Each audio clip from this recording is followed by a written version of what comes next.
If you're trying to complete Desert Treasure 2, you're looking into killing Duke Sucellus for his epic rare drops or super ugly boss pet, or you've already got a few kills and are looking to make it a little more efficient, this is the guide for you. I'm far from a top tier player, I've learnt from my mistakes, so hopefully you don't have to make the same ones after watching this video. As with all my guides, I'm not going to waste your time and we're going to get stuck in straight away with all the mechanics you need to know and none of the extra fluff to waste your time. Very quickly going over our infantry, we've got our means of getting here, either the Ring of Shadows or Icy Basalt, food, prayer potions, super combat potions and an emergency teleport. You can bring thralls if you've unlocked them, but they can be a bit much to maintain for a beginner. You can get a pickaxe and a pestle and mortar in the boss area, but I bring my own.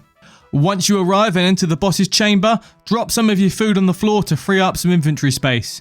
You'll need 4 free slots for the prep phase. You'll need to go up the stairs on either side and dodge the falling debris.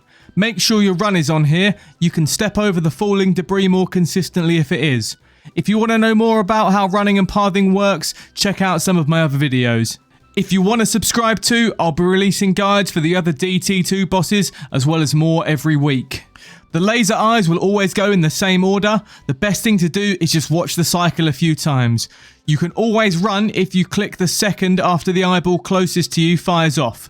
Once you reach the end, mine 3 of the mushrooms, grind them up with a pestle and mortar and repeat this on the other side.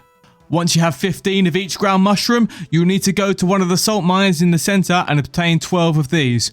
Avoid the green gas vents, then return to the entrance. Fill up the 2 vats, wait a second and grab the potion that ferments from them. You'll need 2. Once these are in your inventory, you're ready to start the boss fight for real. Ensure your path is clear from the green gas from the vents and wield your spec weapon if you have one. A Bando's Godsword is great for weakening the boss's defences, so that's what I'm using.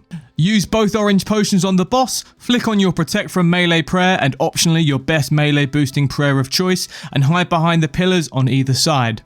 You can stay safely hidden behind these pillars all day and the only damage you'll take is minor chip damage. What you need to do is step out and hit the boss when the ice spikes are not being raised, and also make sure to never step even a single tile backwards or Duke will blast you with a powerful magic attack. The pattern of attacks can take a little practice, but after a few kills it will become second nature. The cue I use is to click on the boss when the white smoke appears. After 6 attacks, the Duke will open his mouth and blast you with his freezing eyeball attack.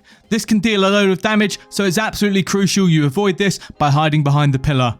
You can get an extra sneaky attack here by attacking the tick after you hear the ice barrage sound effect. This will loop round, but after the first round, Duke starts to cause the vents to pump gas into the room. Initially, the gas will always spawn in the vent closest to you, so when he launches his smoke bomb at the vent, run to the other pillar. Later in the fight, it will also come out of the central vent. You've got another option for a sneaky attack here. When you're 2 tiles away from the pillar, you have time to smack the Duke and then continue running to the opposite pillar. Once you get the Duke to less than 100 HP, his attack speed will increase. The fight still has the same mechanics, but at a slightly quicker pace. Some other things to keep in mind are that you get a 50% increase in loot if you get a perfect kill, so avoid all avoidable damage in both the prep and combat phases of the fight. Most of the Duke's value is in his rare drops, so you won't make too much money until you get lucky. It's still a super fun boss that I strongly recommend you try. Some people find the prep tedious, but I think it's a great change of pace. As always, like, comment, subscribe, it's appreciated. Thanks for sticking around, I'll see you next time.